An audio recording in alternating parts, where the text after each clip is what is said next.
বিসমিল্লাহির রহমানির রহিম। এই এসিটি কাস্টমার কমপ্লেন দিয়েছিল সার্ভিসিং এর জন্য। আমরা সর্বপ্রথম এসিটি চালিয়ে চেক করে নিচ্ছি এটা অন্য কোনো সমস্যা রয়েছে কিনা। তারপর আমরা দেখতে পাই এসিটা প্রচুর পরিমাণে ময়লা জমে ছিল। এটার যে ইনডোর যে ইউনিট সেটার যে ফিল্টারটি সেটি একবারে ব্লক দেখতে পাচ্ছেন। আজকে আমরা যে এসিটি কাজ করবো এসিটির মডেল GS18 XPUB আর রেফ্রিজারেন্ট R32। তো এটা যে এয়ার ফিল্টার সেটা প্রচুর পরিমাণে ময়লা জমে ছিল। দুটি লকে প্রেস করলে খুব সহজে আমরা এয়ার যে ফিল্টার সেটা খুলে ফেলতে পারবো। অনেক নতুন ব্যবহারকারী যে তারা জানেন না কিভাবে এসি যে এয়ার ফিল্টার সেটা পরিষ্কার করতে হয়। তো টেকনিশিয়ানরা যখন আপনার বাসায় কাজ করতে আসে বা এসি ইনস্টলেশন সর্বপ্রথম যখন করতে আসে তখন তাদের কাছ থেকে দেখে নেবেন কিভাবে এসি যে এয়ার ফিল্টার সেটা পরিষ্কার করতে হয়। এসিটি ক্লিন করার পাশাপাশি এটার আউটডোর যে ইউনিট সেটার লোকেশন আমরা চেঞ্জ করে নেব। তো সর্বপ্রথম আমরা এসিটি চালিয়ে নিচ্ছি, এটার অন্য কোনো সমস্যা রয়েছে কিনা। তারপর আমরা আউটডোর যে সাইড সেখানে কাজ করব। তো যারা আগে এসিটি ইনস্টলেশন করেছিল তারা এসির যে হোল সেটা বন্ধ করে নাই, এটা অবশ্যই খেয়াল রাখতে হবে। এসির হোল যেটি সেটি বন্ধ রাখতে হবে। আর এখানে আউটডোর যে গরম বাতাস সেটা পাশের বাসা আরেকজনের বাসার যে জানালা সেটা বরাবর গিয়ে পড়ে। তো আমরা এই কারণে এটার আউটডোর যেটা সেটা এখান থেকে খুলে এটা অন্য স্থানে নিয়ে যাব। আর এটার কন্ডেন্সার দেখতে পাচ্ছেন প্রচুর পরিমাণে ময়লা জমে ছিল। সর্বপ্রথম আমরা এসিটি চালিয়ে গ্যাস লক করে নিব। গ্যাস লক করা হয়ে গেলে তারপর আউটডোর যে ইউনিট সেটা আমরা খুলে নিব। তো সর্বপ্রথম আমরা ডিসচার্জ যে বাল্ব সেটা গ্যাস লক করব, তারপরে সাকশন যে বাল্ব সেটা আমরা গ্যাস লক করব। ভিডিওর সামনের অংশ আপনারা দেখতে থাকুন।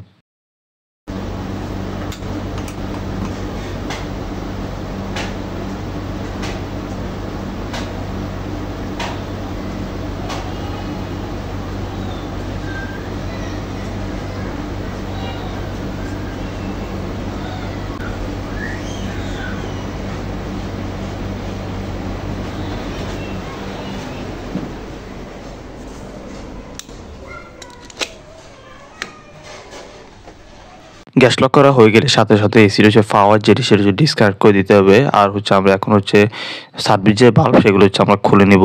সার্ভিস বাল্ব খোলা হয়ে গেলে তারপর আউটডোর জন্য সেটা আমরা স্থান থেকে নিচে নামিয়ে নিব। তো এখানে আমরা এই স্থান দিয়ে কপার পাইপটা টেনে পাশের যে দেওয়াল ছিদ্র করে ওইটা ওই পাশে নিয়ে যাব। ওই পাশে আর একটা বারান্দা আছে, ওই বারান্দাতে সেট করলে তার কারো আর সমস্যা হবে না।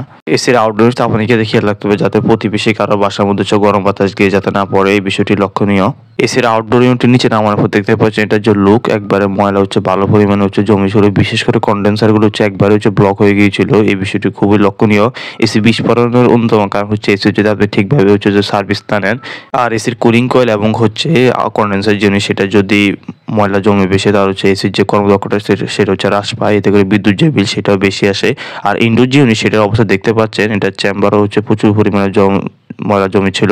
আর এখানে যে হেফা যে ফিল্টার ব্যবহার করেছিল সেটা একবারে ময়লাতে ব্লক হয়ে গিয়েছে। প্রথম আমরা ইনডোর যে ইউনিট সেটা নিচে নামিয়ে নিব। ইনডোরটি নিচে নামিয়ে সুন্দরভাবে আমরা এটা ক্লিন করে নিব।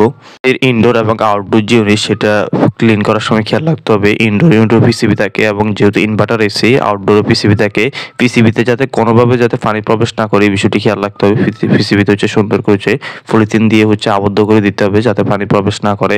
তো সর্বপ্রথম আমরা ইনডোর যে ইউনিট সেটা ক্লিন করে নিব। ভিডিওর সামনের অংশ আপনারা দেখতে পারবেন, দেখতে থাকুন ভিডিওর সামনের অংশ।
আউটডোর ক্লিন করার সময় খেয়াল রাখতে হবে সার্ভিস ভালভে যাতে কোনোভাবে পানি প্রবেশ না করে। আমরা এখানে পলিথিন দিয়ে আবদ্ধ করে দিয়েছি।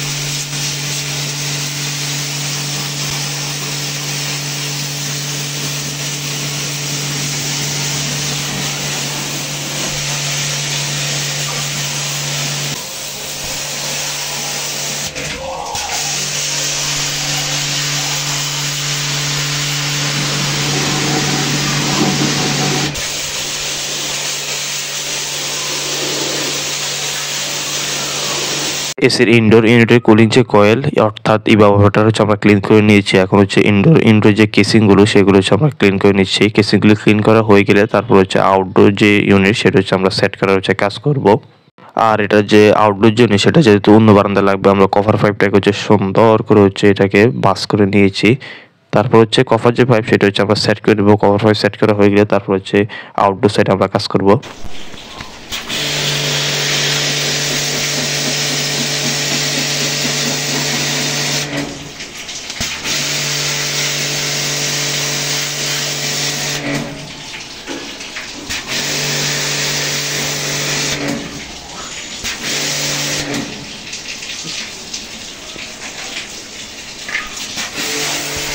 আউটডোর যে ইউনিট সেটা হচ্ছে ক্লিন করার পর দেখতে পাচ্ছেন এটার যে লুক। এসির ইনডোর ইউনিট ক্লিন করার পাশাপাশি আউটডোর যে ইউনিট সেটা হচ্ছে ক্লিন রাখতে হবে, তাহলে হচ্ছে এসিটা হচ্ছে দীর্ঘদিন যাবত হচ্ছে ভালো সার্ভিস দিবে। তো এখানে হচ্ছে আমাদের ইনডোর এবং আউটডোর দুটি হচ্ছে ক্লিন করা হয়ে গিয়েছে। এখন হচ্ছে আউটডোর যে স্ট্যান্ডটি সেটা হচ্ছে আমরা সেট করার পর আউটডোর যে ইউনিট সেটা হচ্ছে আমরা সেট করে নিব।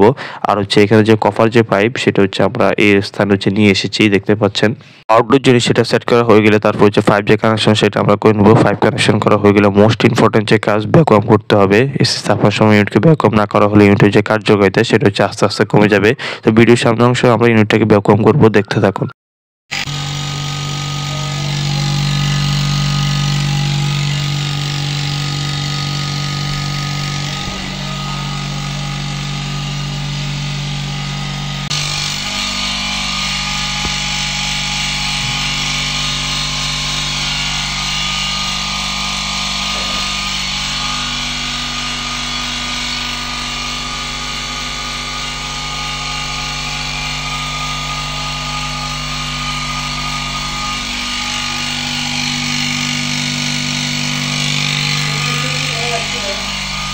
এসি স্থাপনের সময় গুরুত্বপূর্ণ একটা বিষয় হচ্ছে ইউনিটে কোনো লিক রয়েছে কিনা সেটা হচ্ছে ভালোভাবে হচ্ছে চেক করতে হবে। লিক চেক করা হয়ে গেলে তারপর হচ্ছে আমরা রেফ্রিজারেন্ট হচ্ছে আনলক করে দিব।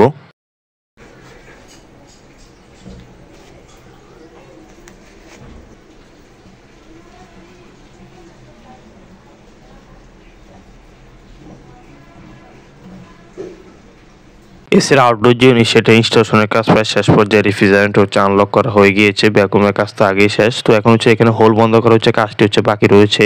এটা হচ্ছে গ্রিব্যান্ডের XPUV এসির আউটডোর যে ইউনিট সেটি। তো আমরা হচ্ছে এটার ইনডোর যে ইউনিট সেই সাইডে হচ্ছে এখন কাজ করবো। ইনডোর যে কেসিংগুলো সেগুলো হচ্ছে লাগানো বাকি রয়েছে। আর ইনডোর সাইডে যে কভার পাইপ কানেকশন করা হয়েছিল সেখানে হচ্ছে র্যাফিনের যে কাজ সেটা হচ্ছে বাকি রয়েছে। এই এসিটির এয়ার যে ফিল্টার সেটা হচ্ছে উপর সাইডে থাকে। এ নিয়ে হচ্ছে আমাদের চ্যানেলে ভিডিও আপলোড করা রয়েছে কিভাবে এসি যে এয়ার ফিল্টার সেটা হচ্ছে পরিষ্কার করতে হয়। তো এখানে হচ্ছে আমাদের আউটডোর সাইডে হচ্ছে কপার যে পাইপ কানেকশন করা হয়েছিল সেটা হচ্ছে র্যাফিন করার কাজ বাকি রয়েছে। আর অনেক সময় কমপ্লেন দিয়ে থাকে এসির পাইপ থেকে হচ্ছে পানি পড়ে। তো এখানে জয়েন্টের এখানে যদি ইনসুলেশন ব্যবহার না করা হয় তাহলে হচ্ছে পানি লিকেজ হয়। তো আমরা খেয়াল রাখবো যাতে এখানে অবশ্যই ইনসুলেশন হচ্ছে ব্যবহার করা হয়। এসিটি কাজ শেষ হয়ে গিয়েছে। এখন হচ্ছে আমরা এসির যে কুলিং যে পারফরমেন্স সেটা হচ্ছে চালিয়ে চেক করে নিচ্ছি। এসি থেকে ভালো সার্ভিস পেতে নিয়মিত হচ্ছে এসির যে এয়ার ফিল্টার সেটা হচ্ছে পরিষ্কার রাখুন। আর 6 মাস অন্তর অন্তর হচ্ছে বাসা বাড়ির ক্ষেত্রে অভিজ্ঞ টেকনিশিয়ানের মাধ্যমে এসিটি হচ্ছে সার্ভিস নিয়ে নেন। এসি যে সার্ভিস নিয়ে নিলে এসির যে বিদ্যুৎ বিল সেটা হচ্ছে কম আসবে। তো এখানে হচ্ছে 5G কানেকশন এবং হোল বন্ধ করে সেটা কাজ শেষ দেখতে পাচ্ছেন। এখন হচ্ছে আমরা আউটডোর সাইডে গিয়ে দেখাবো সেখানে হচ্ছে আমরা কিভাবে হচ্ছে কাজ করেছি। আউটডোর ইউনিটের পাশে যে হোলটি করা হয়েছিল সেখানে যেটা আমরা হোয়াইট সিমেন্ট দিয়ে হচ্ছে সুন্দরভাবে হচ্ছে বন্ধ করে দিয়েছি। আর আউটডোর যে ইউনিট সেটা হচ্ছে এখন সঠিকভাবে হচ্ছে কাজ করছে।